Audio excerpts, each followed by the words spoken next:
நாணய நிதியத்தினுடைய அண்மைய மதிப்பீட்டு அறிக்கையும் இலங்கையினுடைய அனர்த்த சூழ்நிலைகளும் என்ன?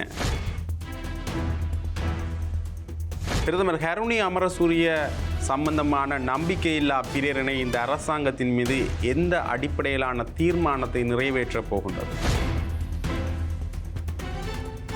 தமிழர்களுடைய தீர்வு திட்டங்கள் தொடர்பில் இன்னமுமே இந்த அரசாங்கம் பின்னிற்பதற்கான காரணம் என்ன? காணி விடுவிப்பு தொடர்பில் அதிகாரிகளுடைய கதைகள் அல்லது அதிகாரிகள் கூறுகின்ற விடயங்களை மட்டும் நம்பி இந்த அரசாங்கம் செயல்படுகின்றதா? கைதுகள் இடம்பெற்று கொண்டிருக்கின்றன. இருந்தாலும் கூட அடுத்த கட்ட நடவடிக்கை என்ன என்பதில் மிகப்பெரிய ஒரு சிக்கல் நிலைமை இடம்பெற்றிருக்கிறது. இது தொடர்பாகத்தான் இன்றைய செய்தி பரப்பில் ஆராய இருக்கின்றோம். ஐபிசி தமிழ் உறவுகளுக்கு வணக்கம். இன்றைய விடயத்தில் பல விடயங்கள் இன்றைய பேசுபொருளாக மாறியிருக்கின்றன. குறிப்பாக இந்த அனர்த்த சூழ்நிலைகள் தொடர்பான தொடர்ந்துமே இது சம்பந்தமான எச்சரிக்கைகள் விடுக்கப்பட்டு கொண்டிருக்கின்றன. குறிப்பாக நாகமுத்து பிரதீபராஜா அவர்கள் அண்மையில் இது தொடர்பான விடயங்களை வெளிப்படுத்துகின்ற பொழுது, தற்போது உருவாகி இருக்கின்ற இந்த காற்றழுத்த தாழ்வுநிலையை பொறுத்தவரையும் இலங்கை கரையை அண்மிக்கின்ற பொழுது ஒரு காற்றழுத்த தாழ்வு மண்டலமாக வலுப்பெற்று இலங்கையினுடைய கிழக்கு கரையோரமாக நகர்ந்து வடக்கு மாகாணத்தை அண்மித்து வடக்கு மாகாணத்தினூடாக மன்னார் வளைகுடாவிற்கு செல்லும் என எதிர்பார்க்கப்படுகின்றது. இந்த தாழ்முக்கத்தினுடைய நகர்வு பாதையை பொறுத்தவரையில் 1906ஆம் ஆண்டிலும் 1908ஆம் ஆண்டிலும் நிகழ்ந்த அதே மாதிரியான ஒரு காற்றழுத்த தாழ்வு நிலையும் அதே போன்றது ஒரு பாதையினையும் இது கொண்டிருக்கின்றது. இன்று வரையான நிலைமையை பொறுத்தவரையில், அதாவது இன்று காலை 10 மணி வரையான நிலைமையை பொறுத்தவரையில் இலங்கையினுடைய வடக்கு, கிழக்கு, வடமத்திய, ஊவா மற்றும் மத்திய மாகாணங்கள் மிக மிக கனமழையை பெறும் என எதிர்பார்க்கப்படுகின்றது. கிட்டத்தட்ட இந்த பொத்துவில்ல 250 கிலோமீட்டர் தொலைவில் இருந்து உருவான இந்த காற்றழுத்த தாழ்வு மண்டலம் மட்டக்களப்பு அம்பாறை வழியாக இந்த ஜாலை நோக்கி, அதாவது வடக்கு கிழக்கு நோக்கி நகரமாக இருந்தால், கிழக்கில் ஆரம்பித்தது வடக்கு நோக்கி நகரமாக இருந்தால் இதனுடைய வேகம் குறையும். ஆனால் இதுவே மலைநாடு ஊடாக மேல் மாகாணம் வரை இது செல்லுமாக இருந்தால் இதனுடைய வேகம் அதிகரிப்பதற்கான வாய்ப்புகள் இருக்கின்றன. இதனுடைய அழிவு நிலைகள் மற்றும் இதனால் ஏற்படக்கூடிய சேதமும் அதிகமாக இருக்கும் என்கின்ற விடயத்தை தெரிவித்திருந்தார். ஆக அண்மையில் இவர் இன்றைய தினம் காலையில் இது தொடர்பான மீண்டும் இது தொடர்பான விடயங்களை இவர் பதிவு செய்கின்ற பொழுது ஓரளவுக்கு இது ஜாழ் நோக்கி வடக்கு நோக்கித்தான் பயணிக்கும் என்று நம்பப்படுகின்றது. வடக்கு நோக்கி பயணிக்குமாக இருந்தால் இந்த காற்றழுத்த தாழ்வு மண்டலத்தினுடைய வேகம் குறையும். இது அந்தளவு பெரிய சூறாவளியாக இடம்பெறாது என்று குறிப்பிடப்பட்டிருந்தது. இருந்தாலும் கூட இதில் 2 பாதைகள் குறிப்பிடப்பட்டிருந்தது. இந்த 2 பாதைகளில் இந்த மலைநாட்டினுடைய பாதைக்கு இது செல்லுமாக இருந்தால் மீண்டும் ஒரு அழிவைத்தான் ஏற்படுத்தும் என்கின்ற விடயம் மிகப்பெரிய பேசுபொருளாக இருக்கின்றன. இதில் இந்த அரசாங்கத்தின் மேலே முன்வைக்கப்படுற விமர்சனம் என்று பார்த்தீங்கன்னா, இந்த அழிவுகளை எப்படி இவர்கள் சமாளிக்க போகின்றார்கள்? ஏற்கனவே இந்த விடயங்கள் தொடர்பாக டிட்பா புயல் வந்த பொழுது, இந்த டிட்பா புயல் சம்பந்தமான விடயங்கள் பேசப்படுகின்ற பொழுது ஒரு சரியான நடைமுறை அல்லது சரியான முன்னாயத்த நடவடிக்கைகளை இவர்கள் பின்பற்றல. இந்த முப்படைகளும் இது சம்பந்தமான விடயத்தில் சரியான நடைமுறையில் செயல்படையில்லை. குறிப்பாக இதற்காக பயன்படுத்தப்படுகின்ற வாகனங்கள், இதற்காக பயன்படுத்தப்பட்ட உரிய கருவிகள் சில இடங்களில் செயல் நிலையில் இல்லை என்ற விமர்சனங்கள் முன்வைக்கப்பட்டிருந்தன. ஆக இந்த பாதுகாப்புக்காக ஒதுக்கப்படுகின்ற நிதியில் முறைகேடுகள் நடக்கின்றதா? இதால் தான் இப்படியான பிரச்சனைகள் நடைபெறுகின்றதா? ஒரு அவசரகால சூழ்நிலையில் அந்த அளவுக்கு செயல்படாத ஒரு நிலைமை இருக்கின்றது என்றால் இதனால் பாதிக்கப்பட போகிறது மக்கள் தான். மக்களுடைய வரி பணத்தில் இந்த முப்படைகளுக்கு அதிகளவான நிதி ஒதுக்கப்பட்டிருந்தாலும் கூட ஏன் இதில் கொஞ்சம் சரிவர செயல்பட முடியாமல் இருக்கின்றது என்ற விமர்சனம் இந்த அரசாங்கத்தின் மேலே தொடர்ந்து முன்வைக்கப்படுற ஒரு பிரதானமான விமர்சனமாக இருக்கிறத பார்க்கக்கூடிய மாதிரியே இருக்கின்றது. ஆகவே இந்த விடயங்கள் தொடர்பாக பார்க்கின்ற பொழுது இன்னொரு அழிவு ஏற்படுமாக இருந்தால், உண்மையிலேயே இந்த விடயம் இந்த 2வது பாதையினூடாக இது செல்லும் என்றால் ஒரு அழிவை நோக்கி செல்லும் என்று பேசப்பட்டிருந்தது. இருந்தாலும் இது வடக்கு நோக்கி நகருவதற்கான வாய்ப்புகள்லாம் இருக்கின்றன. ஆனால் இந்த விடயத்தில் இனி வருங்காலங்களில் அல்லது இப்பொழுது இந்த அழிவு நோக்கி பயணிக்குமாக இருந்தால் இதை அரசாங்கம் எப்படி சமாளிக்க போகின்றது என்ற மிகப்பெரிய கேள்வி ஒன்று இருக்கின்றது. ஏற்கனவே நாணய நிதியத்தினுடைய இலங்கை தொடர்பான திட்டமிடல் அறிக்கை வருகின்ற பொழுது இந்த கடன் மட்டம் உயர்நிலைமையில் தான் இருக்கின்றது. இருந்தாலும் இந்த அதிகாரிகள் மற்றும் அரசியல் ரீதியான சில நகர்வுகள் சரியான முறையில் அமைந்தால் இந்த உயர்மட்ட கடன் சம்பந்தமான விடயத்திலிருந்து ஓரளவுக்கு இலங்கை மீளுவதற்கான வாய்ப்புகள் இருக்கின்றது என்று நாணய நிதியம் தெரிவித்திருந்தது. ஆகவே இந்த நாணய நிதியத்தின் கருத்தின் அடிப்படையில் வைத்து பார்க்கின்ற பொழுது ஏதோ ஒரு வகையில் இந்த அழிவுகளில் இருந்து பாதுகாத்து கொள்ள அல்லது இதற்குரிய முன்னாயத்த நடவடிக்கைகள் ஓரளவு எடுக்குமாக இருந்தால், இந்த அரசாங்கம் ஓரளவு எடுக்குமாக இருந்தால் இதற்கு பின்னரான சூழ்நிலையில் வரக்கூடிய அழிவுகளையோ அல்லது பொருளாதார சிக்கல்களையோ தடுத்து கொள்ள அல்லது இழிவளவாக்குவதற்குரிய வாய்ப்புகள் இந்த அரசாங்கத்துக்கு இருக்கின்றது. ஆகவே இந்த அரசாங்கம் எந்த அடிப்படையில் செயல்பட போகின்றது என்கின்ற ஒரு மிகப்பெரிய கேள்வி இருக்கின்றது. என்றால் அண்மையில் கூட இந்த பாதுகாப்பு சம்பந்தமான வரவு செலவு திட்டம் தொடர்பான விடயங்கள் பேசப்படுகின்ற பொழுது இந்த பாதுகாப்புக்கு அதிகளவு நிதி தான் ஒதுக்கப்பட்டுகின்றது. முன்னே அரசாங்கங்களை விட குறைவாக இருந்தாலும் கூட அந்தளவு நிதி அதிகளவாக ஒதுக்கப்பட்டதுக்கான காரணம் என்னென்ற கேள்வி கேட்கப்படுகிறது. முன்னே காலகட்டங்களில் ஒதுக்கப்பட்ட நிதி தொடர்பான விளக்கங்கள் கேட்கப்பட்டிருந்தன. அது தொடர்பான ஒரு கேள்வி நிலை தான் இருந்தே தவிர இந்த அனர்த்த சூழ்நிலைகள் வருகின்ற பொழுதுதான் அந்த முப்படைகள் கூட சரியான முறையில் செயல்படாத பொழுது எதற்காக இவ்வளவு பணம் ஒதுக்கப்பட்டிருந்தது, இப்போ ஒதுக்கப்படுது என்ற மிகப்பெரிய ஒரு கேள்வி ஒன்று இதில் எழத்தான் செய்கின்றது. அடுத்ததாக இந்த அரசாங்கம் சந்தித்திருக்கிற இன்னொரு பிரச்சனை என்று பார்த்தீங்கன்னா பிரதமர் கரணி அமரசூரிய அவர்கள். இந்த கரணி அமரசூரிய அவர்களுடைய இந்த தரம் 6க்குரிய பாடத்திட்டம் சம்பந்தமான மிகப்பெரிய ஒரு சர்ச்சை ஒன்று ஏற்பட்டிருந்தது. இந்த புதிய கல்வி திட்டம் சம்பந்தமாக பேசுகின்ற பொழுது எதிரணிகள் இந்த புதிய கல்வி திட்டத்துக்கான விமர்சனங்களை முன்வைத்திருந்தார்கள். ஏற்கனவே இந்த புதிய கல்வி திட்டம் மாணவர்களுக்கு அந்தளவுக்கு சரியானதாக அமையுமா என்ற கேள்வி ஒன்று எழுப்பப்பட்டிருந்தது. அது மட்டும் இல்லாமல் இந்த தரம் 6 புதிய கல்வி திட்டம் பெறுகின்ற பொழுது அதற்கு வயது வந்தோருக்குரிய ஒரு இணையதளம் ஒன்றும் அதில் அச்சிடப்பட்டிருந்தது. அது மிகப்பெரிய சர்ச்சையை ஏற்படுத்தியிருந்தது.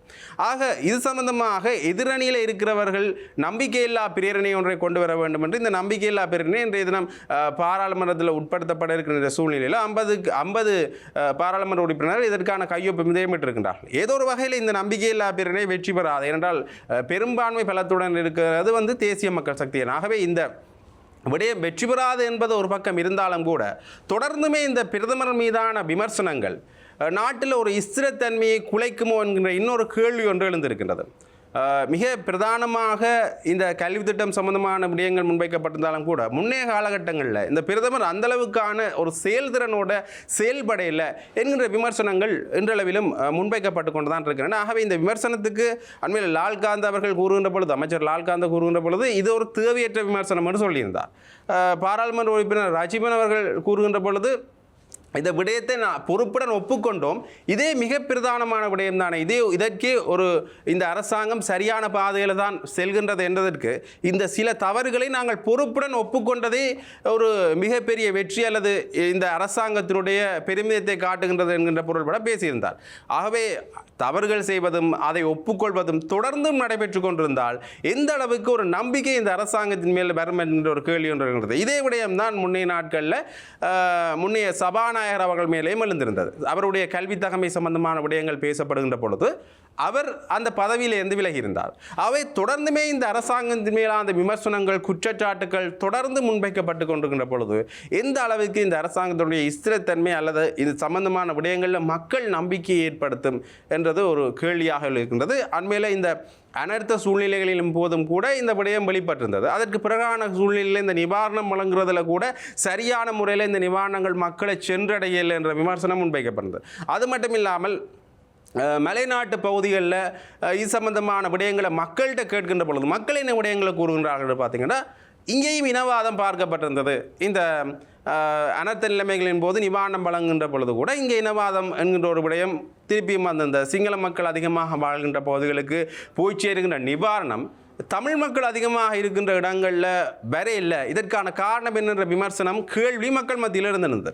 ஆகவே இந்த இனவாதம் சம்பந்தமாக எந்த ஒரு கருத்தியலையும் நாங்கள் முன்வைக்க மாட்டோம், இனவாதமே எங்கட நாட்டில் இருக்காதுன்னு சொன்ன இந்த அரசாங்கம் மீண்டுமே இந்த அனர்த்த சூழ்நிலைகளில் தங்களுடைய இனவாத முகத்தை காட்டியிருக்கின்றது என்று தான் சொல்ல வேண்டும். சரி, இது இவ்வாறு கேட்க இன்னொரு முக்கியமான விடயம், இந்த தமிழ் மக்களுடைய தீர்வு திட்டங்கள் தொடர்பாக பேசுகின்ற பொழுது இந்த அரசாங்கம் ஆரம்பத்திலிருந்தே இந்த உள்ளக பொறிமுறையைத்தான் நாங்கள் ஏற்றுக்கொள்வோம் என்று கூறியிருந்தார்கள். இது வழமையாக ஒரு சிங்கள அரசாங்கம் அல்லது தென்னிலங்கையிலிருந்து வருகின்ற ஆளும் கட்சியினர் சொல்கின்ற வழக்கமான விடயம்தான். ஆனால் இந்த அரசாங்கத்தின் மேலே மக்கள் மத்தியில் ஒரு நம்பிக்கை இருந்தது. இது ஒரு இடதுசாரி கட்சி புதிதாக ஒரு ஆட்சிக்கு வருகின்றார்கின்ற நம்பிக்கை முன்னே காலகட்டங்களில் இருந்தது. ஆனால் ஜெனீவா அமர்வுகளின் போது விஜித ஹேரத் அவர்கள் கூறிய இந்த விடயம், உள்ளக பொறிமுறை ஊடாகத்தான் நாங்கள் இந்த தீர்வு திட்டங்களை தருவோம் என்கின்ற விடயம் மிகப்பெரிய சர்ச்சையை தமிழ் மக்கள் மத்தியில் ஏற்படுத்தியிருந்தது. அவர்கள் இந்த அரசாங்கத்தின் மேலே வைத்திருந்த நம்பிக்கையை இழக்க செய்த ஒரு விடயமாகத்தான் இருந்தது. அதே விடயத்தை தான் மீண்டும் இப்பொழுது அண்மையில் விஜித ஹேரத் அவர்கள் கூறியிருக்கின்றார். என்ன விடயம் என்று பார்த்தீங்கன்னா, உள்ளக பொறிமுறை தான் தேவையானது. உள்நாட்டு பொறிமுறை ஊடாகத்தான் இதற்குரிய நாங்கள் தீர்வு திட்டத்தை, தமிழ் மக்களுக்குரிய தீர்வு திட்டத்தை, போர்க்குற்றங்கள் சம்பந்தமான விடயங்களை நிவர்த்தி செய்த அது சம்பந்தமான விசாரணைகளை மேற்கொள்வதற்கு இருக்கின்றோம். ஆனால் இதற்கு வெளிநாட்டு ஆலோசனைகள் தேவையாக இருக்கின்றது. சர்வதேச மட்டத்தில் இதற்குரிய ஆலோசனைகள் தேவையாக இருக்கின்றது. இதற்குரிய நிபுணர்கள் தேவையாக இருக்கின்றது என்கிற பொருள்பட பேசியிருந்தார்கள். வளமையான ஒரு நிகழ்ச்சி நிலை அல்லது வளமையான ஒரு முன்னே அரசாங்கம் எந்த மாதிரியான ஒரு நிலைப்பாட்டில் செயல்பட்டார்களோ அதைத்தான் இவர்களும் சொல்லியிருந்தார்கள். இவர்கள் ஒரு புதிய விடயத்தை கொண்டு வந்தார்கள். இந்த நிபுணர்களை கொண்டு வருவோம், சர்வதேசத்திலிருந்து நிபுணர்களை கொண்டு வருவோம், சர்வதேச ஆலோசனைகள் இதற்காக தேவைப்படுகின்றன. வெறுமனே இந்த ஐக்கிய நாடுகள் சபை என்ற ஒரு விடயம் இருக்கிறதே இந்த சர்வதேச ஆலோசனைகளுக்கான ஒரு படிமுறை தான். இதை விடுத்து மீண்டும் என்ன சர்வதேச ஆலோசனைகள் இவர்கள் இங்கே கொண்டு வர போகிறார்கள்? ஆகவே மக்களை ஒரு குழப்ப நிலையில் ஏற்படுத்துவதற்கான ஒரு சூழலோ என்கின்ற ஒரு கேள்வி ஒன்று எழுத்துகிறது. அடுத்தது இந்த மாகாண சபை தேர்தல் கூட கொஞ்சம் இழுத்தடிப்பு செய்யப்படுகின்ற ஒரு சூழ்நிலை இருக்கின்றதோ, இதற்கான தெரிவுக்குழு இனி தெரிவு செய்யப்பட்டு தெரிவுக்குழு சம்பந்தமான விடயங்கள் வெளியில் வந்து அதற்குரிய ஒரு அறிக்கைகள் தயாரிக்கப்பட்டு எந்த அளவில் இனி மாகாண சபை தேர்தல் ஏற்கனவே கூறுகின்ற பொழுது இந்த வருடத்தின் இறுதியில் அல்லது அடுத்த வருட ஆரம்பத்தில் மாகாண சபை தேர்தல் நடத்தப்படும் என்று கூறியிருந்தார்கள். இதே விடயம்தான் முன்னைய வருடத்திலேயும் கூறப்பட்டிருந்தது.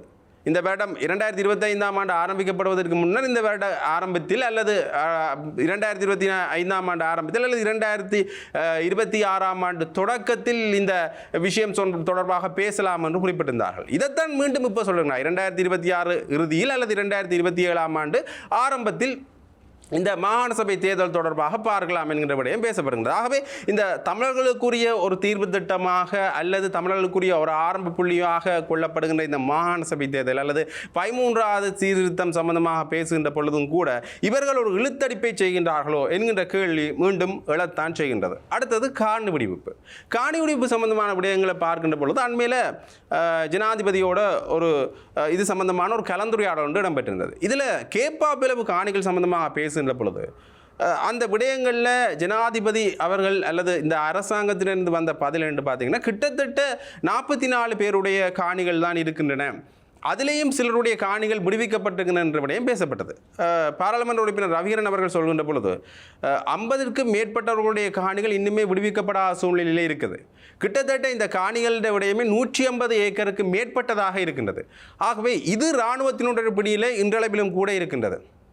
வெறுமனே ஒரு சில காணிகள் மட்டும் விடுவிக்கப்பட்டதை வைத்துக்கொண்டு முழுமையாக இந்த கேப்பாப்பிளவு காணிகள் விடுவிக்கப்பட்டிருந்தது என்ற ஒரு பிம்பத்தை இந்த அரசாங்கம் மக்களுக்கு காட்ட முயற்சிக்கின்றது என்ற ஒரு விமர்சனத்தை அவர் தொடர்ந்து முன்வைத்திருந்தார். இதே விடயம் தான் இந்த பலாலிலேயும் இடம்பெற்றிருந்தது. இந்த பலாலிலுடைய காணிகள் வீதி விடுவிக்கப்பட்ட பொழுதும் கூட அங்கே ஒரு சில நிபந்தனைகள் முன்வைக்கப்படுகிறது. இந்த வீதியால் செல்வதற்கு ஒரு சில நிபந்தனைகள் அங்கே முன்வைக்கப்படுகிறது. ஆகவே வீதிகளை விடுவிக்கின்றோம், காணிகளை விடுவிக்கின்றோம் என்ற ஒரு மனநிலையில் இருப்பவர்கள் ஏன் இந்த நிபந்தனைகள் மூலமாக காணிகளை விடுவிக்கின்றார்கள்?